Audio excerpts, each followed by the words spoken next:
So hey guys, been trying to clean up the Polo GTI and I am facing a big trouble because the interior has thrown me a challenge that I didn't anticipate.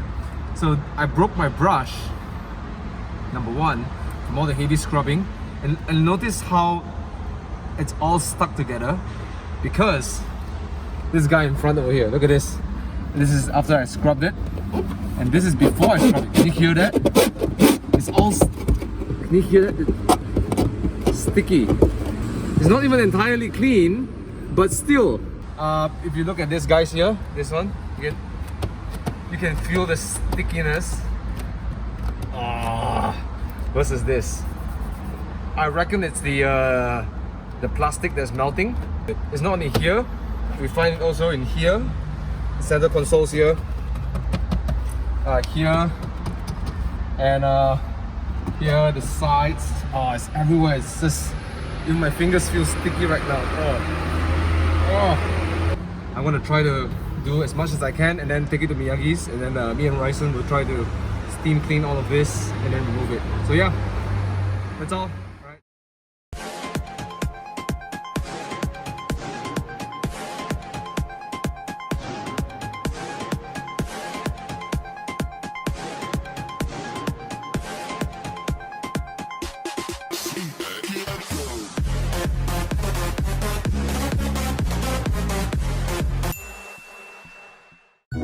Hey guys, welcome to another episode of Refresh, and this time we have a 2008 Volkswagen Polo GTI. As you saw earlier, the car's interior is littered with this sticky melted tar-like substance, which I felt was pretty disgusting.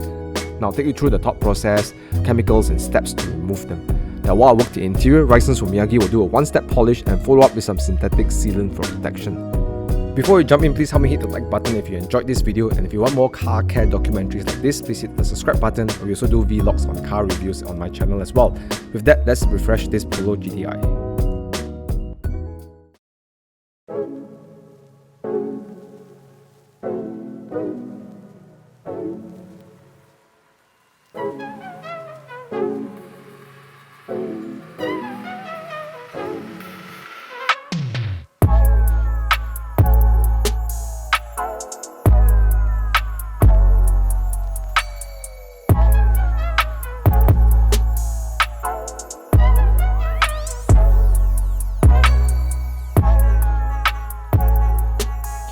So after the car has been given a badly needed wash, I started to work at the interior while Rhysson worked the exterior. And because the all-purpose thinner didn't work at home, I tried using steam over here. Now the thought process was, if I can increase the temperature, I may turn the tar, sticky-like substance to be something more liquid in hope that it'll be easier to wipe away. But it turns out that I was wrong, it didn't work as well. Now finally I escalated to tar remover, which shows some promising signs, but it wasn't doing the job nearly as effective enough. So I devised the plan. See, the problem is that there are multiple layers of tar, sort of like a multi-story apartment. But what I was doing was, I was addressing it as if it was only one layer. So when I sprayed any chemicals, I was just kind of grazing the surface and not really addressing the root of the stickiness, which is the first layer or the ground floor if you use the apartment metaphor. Now, that is also the most stubborn but also the most critical layer. So I adjusted my approach. First, I used steam to loosen the surface gunk, and then I hit it with some diluted all-purpose cleaner. It'll be easier to work with the upper layers at first. Now, once the upper layers are gone, it exposes the deep, almost solid gel-like substance. So again, we use the steam cleaner to increase the temperature to loosen the solids and make it a little bit more liquid, and then we hit it with tar remover so it can penetrate to the bottom of it. And it works. Now this took me almost an hour of trial and error to figure out, but when I did, the process went a lot faster and smoother. Oh, take a look at this, guys. This is the interior. Take a look at what we've extracted from all that tar-ish look. Oh my god. Look at that. Yeah. It's like, it's worse than coffee.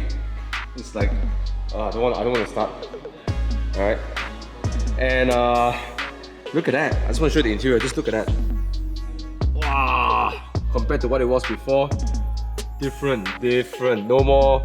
No more funny sticky stuff and all, you know, so that's gone. Put some protectant on it. We're using Mother's protectant.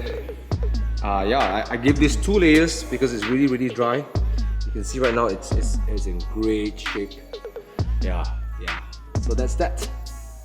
So while I worked the interior, which took me almost a whole day, Rhysson addressed all the exterior issues, which are comprised of some serious swirl marks, wash marring, and some deep scratches. Now, and the paint felt a bit yellow, and it seems like the dirt has kind of baked into the surface of the paint. Now, this is likely caused by a combination of not having protection and also poor washing technique. Now, to address this, I created two videos. One is a step-by-step tutorial on how to perform a detailed car wash at home. Now, if you use these steps, you can not only have great results from cleaning, but also reduce and prevent swirl marks and wash marring on your car. Now, talking about protection, we also created another video where I asked Rhysson to briefly explain the difference of protection on your car. He briefly touches on wax, synthetic sealants, and coating, and hopefully after watching the video, it gives you a better idea which one to go for your car. Now, they all may look very similar and they're designed to protect your car and make it look good, but they're all very different in properties. Now, if you want that video, link is also in the description below.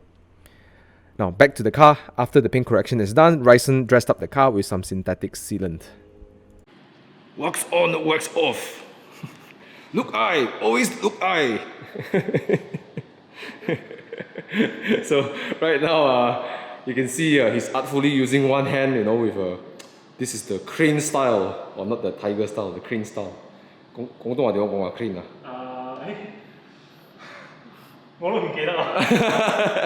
So doesn't matter. Rhysson is now waxing, putting on sealant on the car using Maguire's synthetic sealant over here. We'll show you.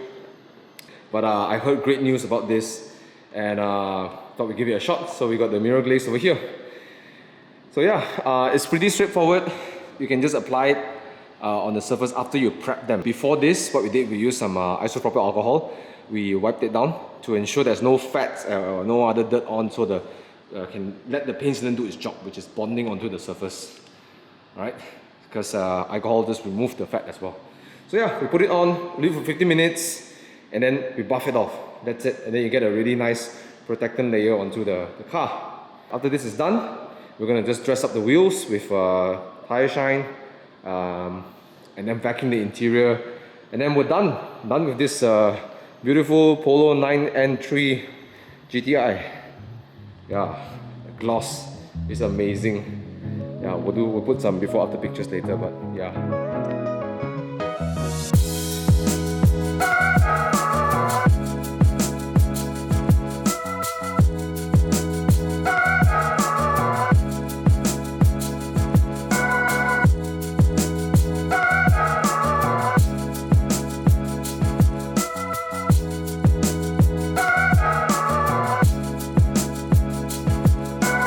Alright Rhysson, so we're done with this car. And as always, what's your favorite part of this car? It's hard to pick a favorite for this car, favorite part, because I think generally the whole car as a package is great. It's a pokey little hot hatch. But if I have to pick one, I'll pick the rear tail lights. Rear tail lights? Yeah, I'll pick the tail lights. This and that. Yeah. They are iconic for that era. This Polo GTI, the Golf GTI, and a lot of JDMs of that era. They all use this round, really circular tail light of that time. It was the design of that time. So I'll pick this one. Also, it's quite cookie on the GTI. Of that era, it's all these round tail lights. A lot of JDM cars also have that. It's the design of that time. Yeah, but yeah, it's really a package, isn't it, this hot hatch? Yeah. I think it's a package. The engine, the transmission, the manual gearbox. I think it's also running a torsion beam behind also. So it's a proper hot hatch. Oh yes. Torsion beam, a proper hot hatch. Also classic hot hatch style. Torsion beam on the rear. I think Mark 5 Golf has the independent suspension already. Yeah, they have the suspension. So this one is still more of a classic. Yeah. Anyways, I'm super happy. This is just one step, man. It's one step. The color is popping. The mirror glaze sealant, I would say, is very good. Yeah, and I think you know what? Maybe it takes more skill to do one step than do 3 steps because you need to modulate the. Yeah. I mean, if you want faster. If you want like 70-80% correction in one step, it's a lot of technique and a lot of skill in there. Yeah. If you want to achieve 80% correction in 3 steps, then it's like textbook stuff. Yes. Yeah. Okay. Well, thanks so much again, Rhysson. No Right, and this car is looking great as always. This is the end of this episode of Refresh. this Polo GTI. I love doing rare cars. This is one of the rare cars and should be appreciated in Malaysia.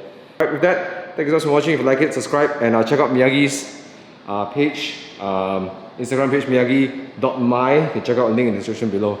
Okay, with that, I'm going to sign out. It's been a long day. Let's go back. Peace out.